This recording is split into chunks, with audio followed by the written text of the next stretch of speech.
पिछले सेक्शन में हमने देखा कि कैसे हमारा आर्टिफिशियल न्यूरॉन रॉ नंबर्स लेता है, उन्हें इम्पोर्टेंस वेट से स्केल करता है, एक बेसलाइन बायस ऐड करता है और एक single final number raw weighted sum Z compute करता है। हमने देखा कि जेड की वैल्यू $3 हो सकती है या +9 या -4। इनफैक्ट न्यूरॉन में दिए गए डेटा पर डिपेंड करते हुए जेड की वैल्यू +1405.2 या -892.0 भी हो सकती है, या नंबर लाइन पर नेगेटिव इन्फिनिटी से पॉजिटिव इन्फिनिटी यानी -इन्फिनिटी से +इन्फिनिटी तक कोई भी दूसरा रियल नंबर हो सकता है। अब एक मोमेंट के लिए रुकिए और खुद से एक क्रूशियल क्वेश्चन पूछिए कि कंप्यूटर +1405.2 जैसे नंबर का क्या करेगा।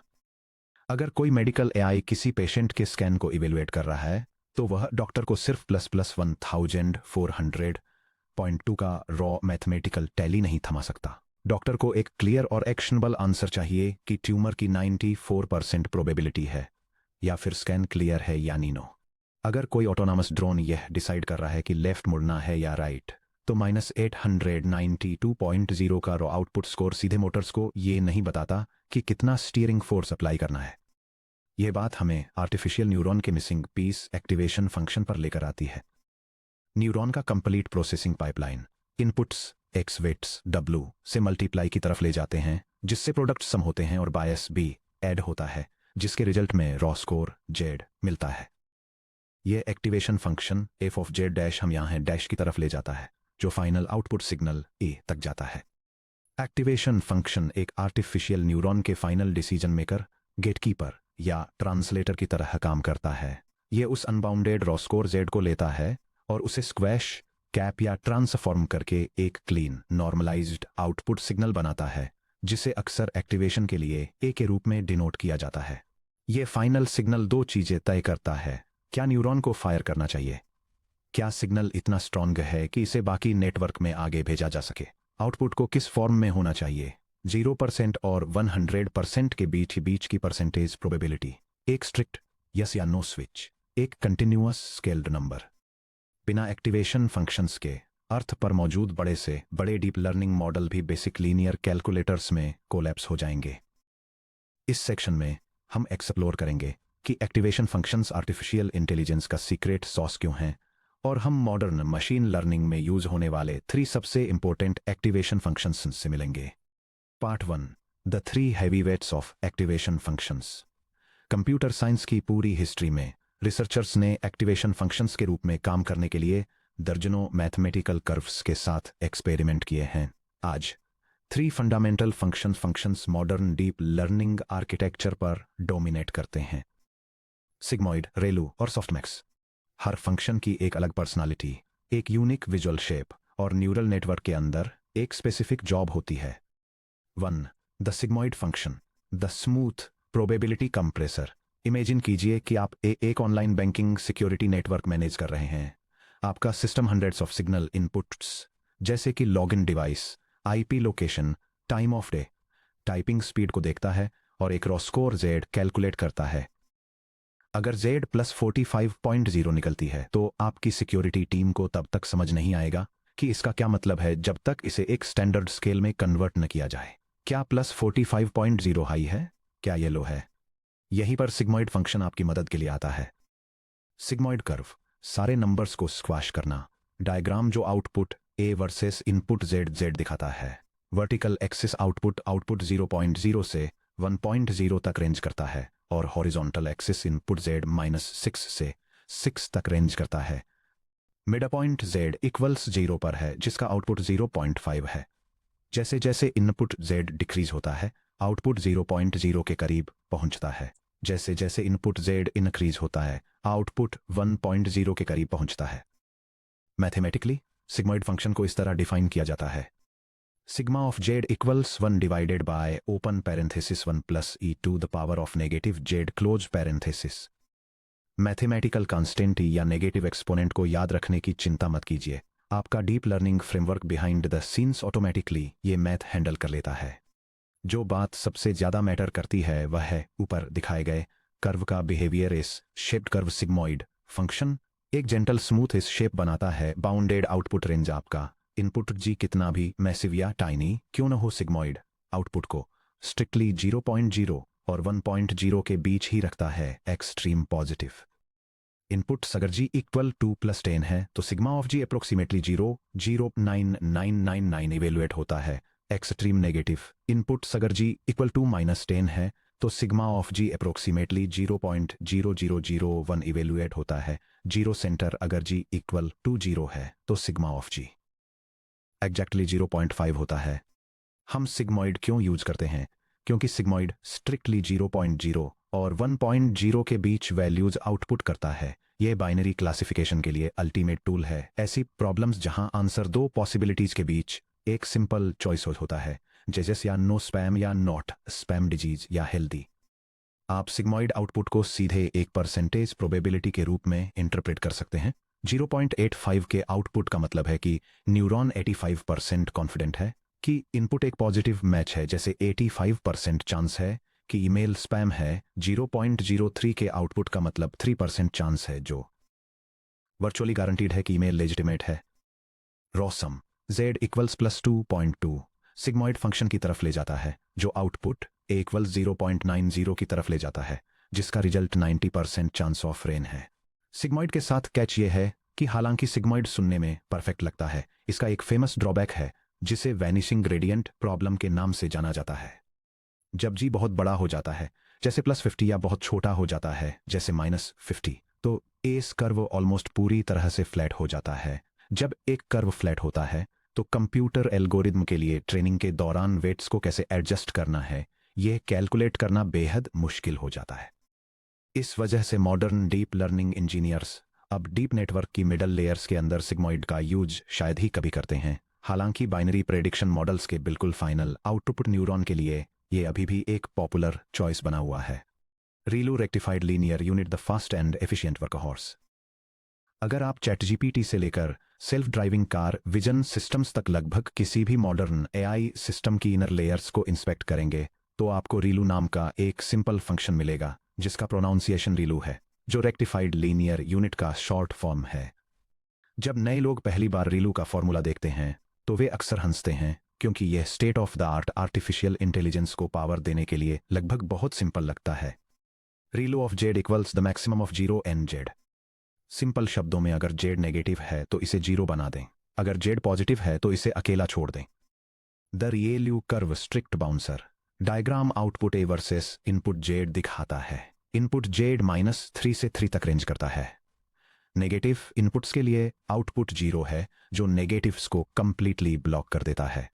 पॉजिटिव इनपुट्स के लिए आउटपुट अनचेंज्ड पास थ्रू होता है और 6.0 तक राइज होता है। रीलू को एक स्ट्रिक्ट नाइट क्लब बाउंसर या वन वे वॉल्व की तरह समझें। अगर इनकमिंग रॉ स्कोर नेगेटिव है, जेड इक्वल टू -5.4, तो बाउंसर इसे दरवाजे पर रोक देता है और आउटपुट 0.0 देता है। न्यूरॉन पूरी तरह से साइलेंट रहता है।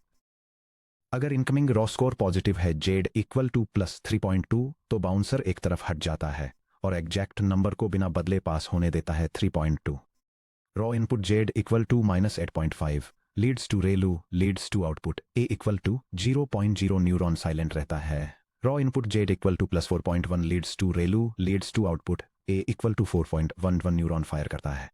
रीलू मॉडर्न डीप लर्निंग पर क्यों रूल करता है? पहली नजर में सिग्मॉइड के स्मूथ एस कर्व की तुलना में सभी नेगेटिव वैल्यूज को 0 कर देना थोड़ा क्रूड लग सकता है। फिर भी रीलू मॉडर्न न्यूरल नेटवर्क में अनडिस्प्यूटेड फेवरेट एक्टिवेशन फंक्शन है। क्यों?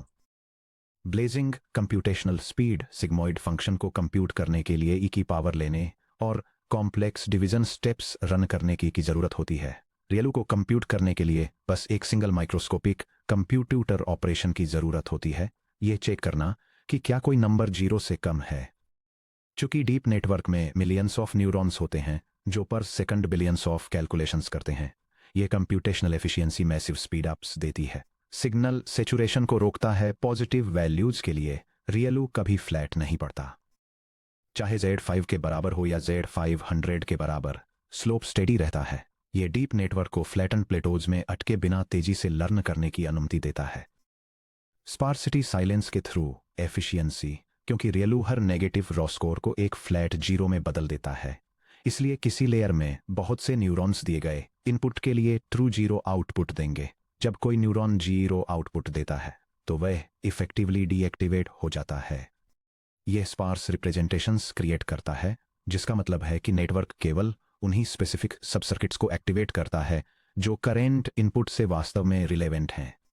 यह टेबल सिग्मॉइड और रीलू एक्टिवेशन फंक्शंस के बीच कंप्यूटेशनल कॉम्प्लेक्सिटी और हार्डवेयर वर्कलोड को कंपेयर करती है।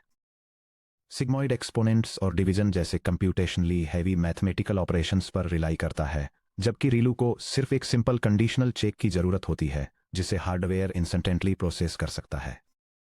एक माइनर फ्लॉ डाइंग रीलू की एक माइनर वीकनेस जरूर है। अगर ट्रेनिंग के दौरान किसी न्यूरॉन के वेट्स अलाइनमेंट से बाहर हो जाते हैं तो वह हर एक डेटासेट आइटम के लिए negative raw sum scores compute कर सकता है। अगर जेड हमेशा नेगेटिव रहता है तो रीलू हर एक बार $0.0 ही आउटपुट देगा। न्यूरॉन एसेंशियली डाई हो जाता है, जिससे कोई एक्टिव सिग्नल प्रोड्यूस नहीं होता और वह आगे कुछ भी लर्न नहीं करता। इसे फिक्स करने के लिए रिसर्चर्स ने लीकी रीलू नाम का एक टाइनी वेरिएशन बनाया। नेगेटिव नंबर्स को एक फ्लैट $0 में बदलने के बजाय लीकी रीलू नेगेटिव नंबर्स को एक छोटा सा एकदम टाइनी स्लोप देता है, जैसे नेगेटिव जेड वैल्यूज को $0.01 से मल्टीप्लाई करना। Standard relu z equal to -10 leads to output equal to 0.0। Leaky relu z equal to -10 leads to output equal to -0.1। Signal का एक छोटा सा हिस्सा पास हो जाता है। इस एज केस के बावजूद मॉडर्न डीप लर्निंग में लगभग सभी हिडन लेयर्स के लिए standard ReLU default starting choice बना हुआ है। Section break 3 softmax multiple choices के लिए पाई चार्ट स्प्लिटर। अब तक हमने ऐसे फंक्शंस को देखा है जो एक बार में एक सिंगल न्यूरॉन पर काम करते हैं। सिग्मॉइड हमें एक बाइनरी चॉइस यस या नो के लिए प्रोबेबिलिटी देता है, जबकि रीलू यह डिसाइड करता है कि एक इंडिविजुअल हिडन न्यूरॉन को फायर करना चाहिए या नहीं। लेकिन एक कॉम्प्लेक्स क्लासिफिकेशन नेटवर्क के बिल्कुल एंड में क्या होता है, जिसे कई सारे म्यूचुअली एक्सक्लूसिव चॉइसेस में से पिक करना होता है। इमेजिन कीजिए एक इमेज रिकॉग्निशन नेटवर्क जो फोटोग्राफ्स को 3 कैटेगरीज कैट, डॉग या बर्ड में से किसी एक में क्लासिफाई करने के लिए डिजाइन किया गया है। फाइनल आउटपुट लेयर पर नेटवर्क के पास 3 सेपरेट न्यूरॉन्स होंगे, हर एक कैटेगरी के लिए एक। उन 3 न्यूरॉन्स में से हर एक अपना raw sum score z calculate करेगा। Raw unbounded output scores logits. Neuron 1 cat z 1 equals plus 3.2। Neuron 2 dog z 2 equals plus 1.5। Neuron 3 bird z 3 equals -0.8। उन रॉ नंबर्स +3.2, +1.5, -0.8 को देखकर हम विजुअली गेस कर सकते हैं कि मॉडल कैट की तरफ लीन कर रहा है, लेकिन ये रॉ स्कोर्स किसी मीनिंगफुल चीज में एड अप नहीं होते। ये प्रोबेबिलिटीज नहीं हैं। हम कॉम्पिटिंग रॉ स्कोर्स के एक सेट को क्लीन परसेंटेज कॉन्फिडेंस स्कोर्स में कैसे कन्वर्ट कर सकते हैं जो एग्जैक्टली 100%, 1.0 तक एड अप हों। यहां आता है सॉफ्टमैक्स फंक्शन। सॉफ्टमैक्स कैसे रॉ स्कोर्स को पाई चार्ट में कन्वर्ट करता है। Raw scores logits cat z1 equals +3.2, dog z2 equals +1.5, bird z3 equals -0.8। Softmax gate softmax function. Final probabilities cat 83.4%, 0.834, dog 15.2%, 0.152, bird 1.4%, 0.014, total 100.0%, 1.000। Softmax multiple output neurons से raw scores की एक entire list या vector लेता है और एक 2 step transformation perform करता है। एक्सपोनेंशिएशन सब कुछ पॉजिटिव बनाएं, यही को हर रॉ स्कोर की पावर तक रेज करता है e⁻⁻z। यह -0.8 जैसे नेगेटिव स्कोर्स को भी पॉजिटिव नंबर्स में कन्वर्ट कर देता है, जबकि हाईएस्ट स्कोर और बाकी के बीच के गैप को एग्जैजरेट करता है। नॉर्मलाइजेशन टोटल से डिवाइड करें। यह सभी एक्सपोनेंशिएटेड वैल्यूज को सम अप करता है और हर इंडिविजुअल स्कोर को उस टोटल सम से डिवाइड करता है। इसका रिजल्ट प्रोबेबिलिटी वैल्यूज का एक ब्यूटीफुली बैलेंस्ड सेट होता है जो 2 रूल्स को मीट करने की गारंटी देता है। हर इंडिविजुअल आउटपुट प्रोबेबिलिटी 0.0 और 1.00% से 100% के बीच होती है। सभी आउटपुट प्रोबेबिलिटीज का सम एग्जैक्टली 1.0 100% के बराबर होता है। हम सॉफ्टमैक्स का इस्तेमाल कब करते हैं? मल्टी क्लास क्लासिफिकेशन नेटवर्क की फाइनल आउटपुट लेयर के लिए सॉफ्टमैक्स गोल्ड स्टैंडर्ड है। जब भी आपके एआई मॉडल को मल्टीपल ऑप्शंस में से किसी एक सिंगल विनर को सेलेक्ट करना होता है, चाहे डिजिट्स पहचानना हो 0 through 9, पॉसिबिलिटीज की लिस्ट में से मेडिकल कंडीशंस को डायग्नोस करना हो या सेंटेंस में नेक्स्ट वर्ड प्रेडिक्ट करना हो। सॉफ्टमैक्स पाई चार्ट स्प्लिटर की तरह काम करता है जो रीडेबल प्रोबेबिलिटीज डिलीवर करता है। बिग थ्री की क्विक समरी। इन्हें अपने माइंड में क्लियर रखने के लिए इन सिंपल एवरीडे एनालॉजीज का यूज करके इमेजिन करें। यह रेफरेंस चीट शीट सिग्मॉइड, रेलू और सॉफ्टमैक्स जैसे कि न्यूरल नेटवर्क एक्टिवेशन फंक्शंस को कंपेयर करती है और अलग अलग न्यूरल नेटवर्क लेयर्स में उनके visual shapes, output value ranges और प्राइमरी यूज केसेस को समराइज करती है। Part 2, the magic secret, why non linearity rules the world. अब जब आप सिग्मॉइड, रेलू और सॉफ्टमैक्स से मिल चुके हैं तो उस फंडामेंटल क्वेश्चन को एड्रेस करने का टाइम आ गया है जो कई स्टूडेंट्स को सरप्राइज करता है जब वे पहली बार डीप लर्निंग स्टडी करते हैं। हमें पहली बात तो इन curvy non linear activation functions की जरूरत ही क्यों पड़ती है। हम बस जेड इक्वल्स एक्स टाइम्स डब्ल्यू प्लस बी पर ही क्यों नहीं रुक सकते और उस रो कैलकुलेशन को सीधे नेक्स्ट न्यूरॉन को पास क्यों नहीं कर सकते। यह समझने के लिए कि ऐसा क्यों है, हमें लिनियर और नॉन लिनियर इक्वेशंस के बीच के डिफरेंस पर एक क्विक लुक डालना होगा। The trap of stacking linear functions. Mathematics में लिनियर फंक्शन कोई भी ऐसा इक्वेशन है जो ग्राफ करने पर एक परफेक्टली स्ट्रेट लाइन बनाता है। हमारा raw sum equation z equals x times डब्ल्यू प्लस बी प्योरली लिनियर है। इसमें सिर्फ कांस्टेंट्स के साथ मल्टीप्लिकेशन और सिंपल एडिशन इन्वॉल्व होता है। अब इमेजिन कीजिए कि क्या होगा अगर आप 10 हिडन लेयर्स के साथ एक डीप न्यूरल नेटवर्क बनाते हैं लेकिन आप कोई भी एक्टिवेशन फंक्शंस यूज नहीं करते हैं। लेयर 1 एक लिनियर कैलकुलेशन परफॉर्म करती है x times w1 plus b1। Layer 2 उस आउटपुट को लेती है और उस पर दूसरा लिनियर कैलकुलेशन परफॉर्म करती है x times w1 plus b1 times w2 plus b2। Layer 3 फिर से वही करती है और इसी तरह 10 लेयर्स के लिए चलता रहता है।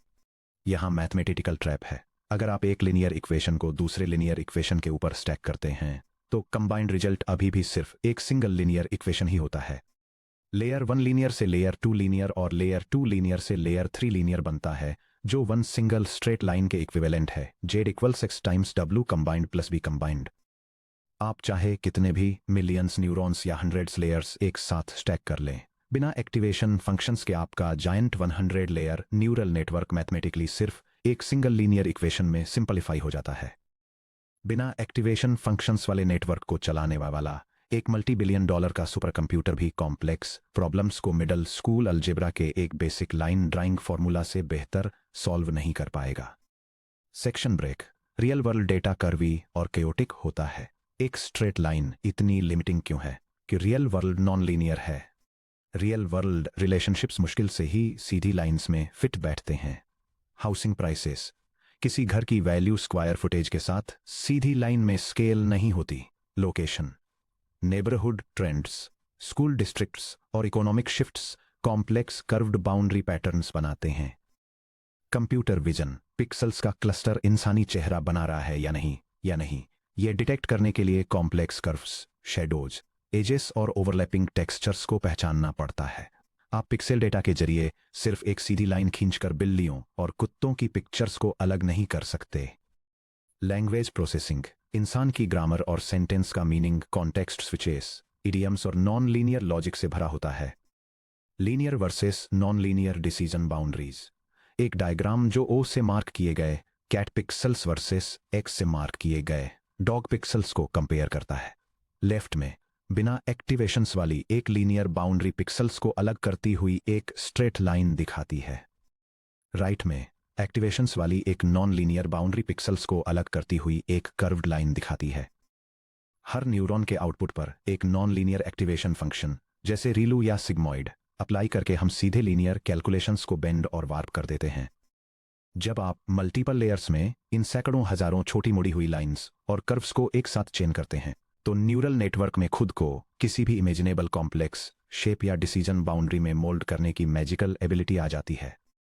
कंप्यूटर साइंस में इस प्रिंसिपल को फॉर्मली यूनिवर्सल अप्रोक्सीमेशन थ्योरम द्वारा प्रूव किया गया है। नॉन लीनियर एक्टिवेशन फंक्शंस वाला एक न्यूरल नेटवर्क वर्चुअली किसी भी complex real world mathematical pattern को अप्रोक्सीमेट करना सीख सकता है।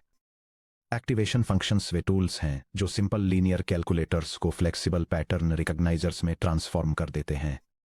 Part 3 putting it all together the complete life cycle of a neuron. हमने चैप्टर 2 में काफ़ी कुछ कवर कर लिया है। हमने inputs, weights, biases, weighted sums, dot products और एक्टिवेशन फंक्शंस को समझ लिया है। ये सारे कॉन्सेप्ट्स आपके माइंड में अच्छी तरह सेट हो जाएं, इसके लिए चलिए एक सिंगल न्यूमेरिकल एग्जाम्पल के जरिए एक आर्टिफिशियल न्यूरॉन की पूरी लाइफ साइकिल को शुरू से अंत तक समझते हैं।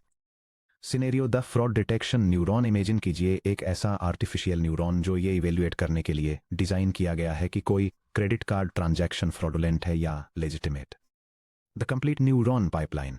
Input facts x, transaction amount x1 equals $500, distance from home x2 equals 50 miles, weight knobs w, importance weight w1 equals plus 0.01, importance weight W2 equals plus 0.10.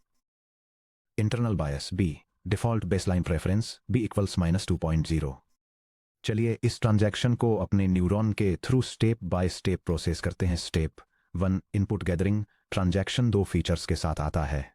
x1 equals 500 यानी ट्रांजैक्शन अमाउंट $500 है। x2 equals 50 यानी user के primary residence से distance 50 miles है।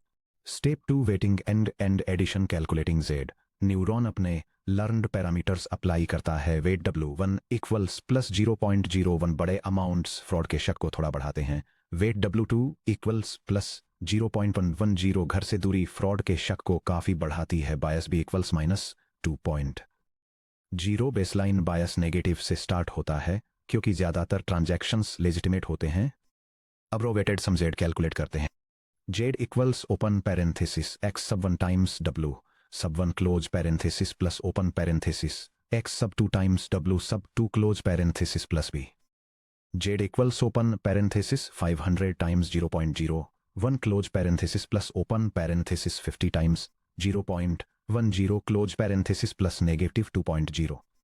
z equals 5.0 plus 5.0 minus 2.0 equals positive 8.0. हमारा रोवेटेड सम z equals plus 8.0 है। Combined positive evidence plus 10.0 ने baseline negative बायस minus 2.0 को आसानी से ओवरकम कर लिया है। Step 3 activation transforming z into output signal a। अब हम अपने रॉसम z इक्वल्स प्लस 8.0 को अपने सिलेक्टेड एक्टिवेशन फंक्शन से पास करते हैं। चलिए देखते हैं कि दो अलग अलग एक्टिवेशन फंक्शंस क्या रिजल्ट देंगे। ऑप्शन ए सिग्मॉइड का यूज करके प्रोबेबिलिटी के लिए output a equals sigma of positive 8.0 is approximately 0.9996. Interpretation neuron 99.96% की प्रोबेबिलिटी आउटपुट करता है, जिससे यह ट्रांजैक्शन लगभग पूरी तरह से फ्रॉडुलेंट फ्लैग हो जाता है। Option b hidden layer propagation के लिए रीलू का यूज करना।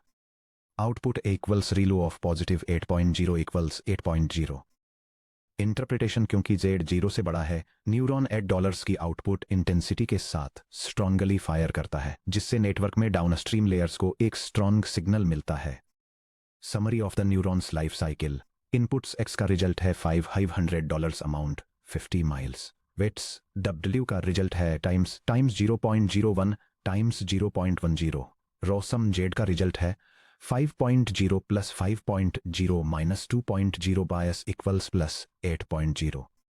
एक्टिवेशन ए का रिजल्ट है sigmoid of plus 8.0 equals 0.9996, 99.96% fraud probability.